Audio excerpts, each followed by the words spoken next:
Les matchs internationaux continuent, occasion parfaite de tenter un prono sur Unibet, 100 € remboursés sur votre premier pari grâce au lien en description, conditions pour jouer en bas de l'écran. Je comprends pas ce truc de demi-finale. Si l'objectif c'est demi-finale, on va en demi-finale, on s'arrête, on rentre. Non, l'objectif c'est gagner. L'équipe, j'espère que vous allez bien aujourd'hui.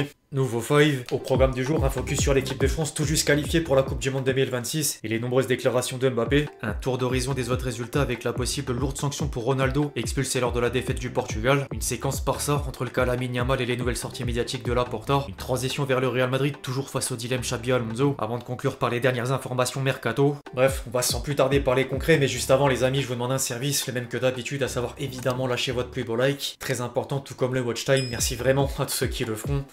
Vous êtes les boss.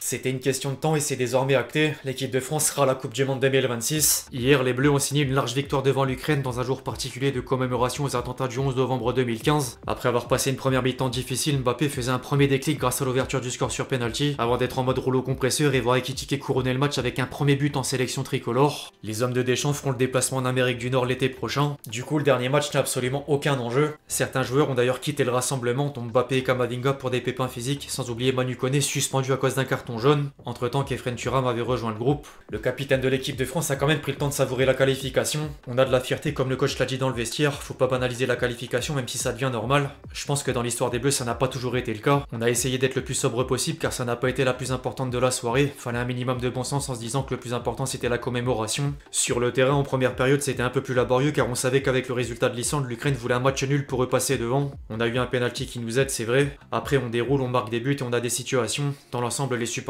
ont passé une bonne soirée. Il était ensuite amené sur l'aspect personnel. Fallait que je sois la meilleure version de moi-même pour aller en Coupe du Monde. L'année dernière, c'était plus laborieux en sélection. C'était important de refaire des matchs de mon calibre. La campagne s'est bien passée. Le plus important, c'est les USA. En club, ça se passe bien. Les derniers matchs ont été moins bons, mais faut pas s'affoler. Ce que je veux, c'est être le meilleur de moi-même. Tout le monde connaît le foot et l'analyse. Jouer à un mondial, on sait combien c'est spécial. C'est un privilège de représenter la France aux yeux du monde. On va tout faire pour laisser une nouvelle trace dans l'histoire de notre pays. On y va pour gagner bien sûr, comme les 48 équipes. On va mettre la 3e étoile, on a été proche. On va jamais récupérer cette finale face à l'Argentine. Même si en 2026 on gagne, 2022 on l'aura pas gagné. 3 Coupes du Monde gagnées c'est mieux que 2. Faut se servir de cet échec en ayant des certitudes. D'abord les phases de poule et ensuite la mort subite ou si tu perds tu rentres chez toi. Ce sont deux compétitions différentes. L'ancien parisien est conscient de retrouver le meilleur niveau au moment d'être le plus jeune joueur à atteindre la barre des 400 buts en pro. On s'en rapproche un peu mais comme je l'ai déjà dit, il y a deux joueurs, un à 950, un à plus de 900. 400 ça impressionne pas. Si tu veux choquer les gens, va falloir en mettre 400 de plus minimum. Je suis très content, c'est symbolique mais j'ai encore à faire. 1000 buts c'est irréel. Ronaldo montre que c'est possible. Allons tenter l'irréel. Une carrière va vite donc j'essaye de laisser une empreinte. Derrière Mbappé tenait à rester mesuré par rapport au contexte hors du terrain. Il y a bien sûr les mots en conférence qui représentaient l'équipe de France. On voulait montrer qu'on se sent concerné. On est des Français et ce qui est arrivé à notre pays c'est catastrophique. On pourra jamais combler ce manque mais on pourra avoir de la compassion avec ceux qui ont souffert. En parlant de conférence de presse, il a effectué l'exercice 2 jours plus tôt. L'occasion de répondre ou plutôt esquiver une question sur le clash avec Orelsan. Pareil pour le principal concerné. Moi, j'ai pas spécialement envie de parler d'Mbappé parce que je me suis pas encore exprimé. T'avais dit je voulais pas répondre à chaud. Ouais, bah c'est ça, oui. j'ai pas vraiment Ouais, envie de mais répondre. maintenant t'es un peu froid là quand même. Non, je suis toujours chaud. Non, je suis toujours à chaud. J'ai toujours pas trop envie d'en parler parce que je pense que. C'est une incompréhension.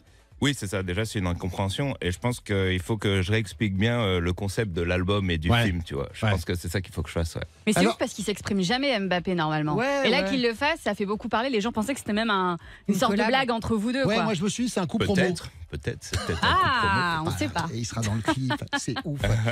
En dehors de l'équipe de France, certaines sélections nationales sont encore à l'épreuve des éliminatoires. Tombeur de la Moldavie, l'Italie a conservé un infime espoir d'éviter les barrages, mais la Norvège devrait finir premier du groupe au regard de la différence de but. La squadra Azzurra doit gagner 9-0 contre la bande à Hollande dimanche pour obtenir un accès direct au mondial. Scénario improbable. Derrière, le Portugal sera également fixé lors de la dernière journée. La Seleção s'est fait surprendre par l'Irlande en voyant même Ronaldo être expulsé de façon logique après un coup de coude.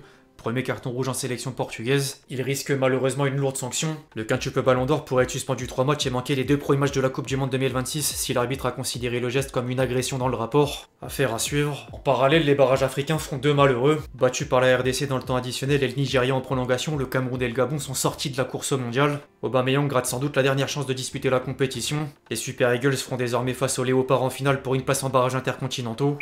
Du côté de l'Espagne, Lamine Yamal est toujours au centre des débats. Après une mauvaise communication entre les staffs médicaux du Barça et de la sélection espagnole, l'attaquant de 18 ans a dû quitter le rassemblement pour respecter la recommandation d'un repos de 7 à 10 jours. De quoi relancer les polémiques autour des relations club-sélection. Laporta tenait d'ailleurs à livrer une version différente du communiqué de la fédération espagnole. Lorsque le médecin qui l'a soigné nous a dit qu'il avait besoin de 10 jours de repos, nous l'avons signalé à la sélection. Nous respectons toutes les parties, nous n'entrons pas dans les polémiques, nous essayons de soigner nos joueurs au rythme qui nous convient. Lundi, ce médecin l'a examiné et nous a indiqué le traitement à suivre, tout s'est bien passé. Nous voulons que Lamine Yamal soit à la disposition du club. Ce repos a coïncidé avec la sélection, mais je pense que ça nuit pas au classement de la sélection car il est très bien parti. Nous faisons ce que nous avons à faire dans l'intérêt du Barça. Le président barcelonais a ensuite répondu aux critiques sur le joueur. Lamine Yamal profite de la vie à 18 ans, je suis absolument pas inquiet. C'est un joueur qu'il faut protéger et soutenir, mais il est bien plus mature que n'importe quel autre jeune de son âge. Il souffre actuellement d'une pubalgie et le fait qu'il continue à jouer est très admirable. Ça témoigne de son engagement. En tant que footballeur, c'est un génie. Et nous devons le protéger, l'aider à progresser chaque jour car il n'a pas encore atteint son apogée. Il est le meilleur au monde à son poste.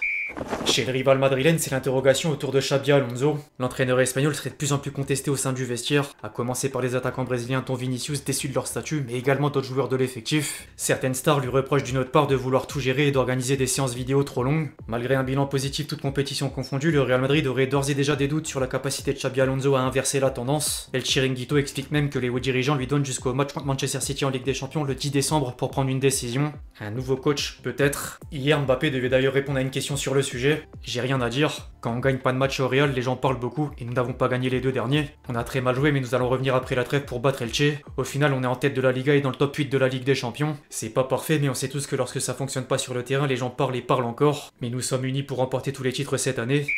En pleine trêve internationale, les informations mercato refont surface. En parlant du Barça et du Real Madrid, le club blaugrana aurait fait d'Harry Kane une priorité pour succéder à Lewandowski. L'international anglais dispose d'une clause libératoire de 66 millions d'euros. Le club merengue est quant à lui tout proche d'un accord pour prêter Hendrik à l'OL. Il est évoqué un prépayant de 800 000 euros avec des malus en fonction du nombre de matchs et salaire en partie payé par le club espagnol. Reste à régler comme détail la clause de retour en cas de blessure. Le Real Madrid veut jusqu'au 31 janvier quand Lyon souhaite réduire de 15 jours. Affaire à suivre. En France, sinon, Monaco a entamé des discussions avec la JOCR pour Clément Akpa. L'OM voit la Juventus montrer un intérêt pour Rochebierg jusqu'à proposer Locatelli dans l'opération. Derrière, le PSG a prolongé Pacho jusqu'en 2030, officialisation imminente. Alors que du côté de l'Italie, l'Inter voudrait déjà vendre l'ancien Marseillais Luis Enrique et l'ancien Lensois Andy Diouf. 2 transferts l'été dernier, 2 déceptions pour les dirigeants interistes.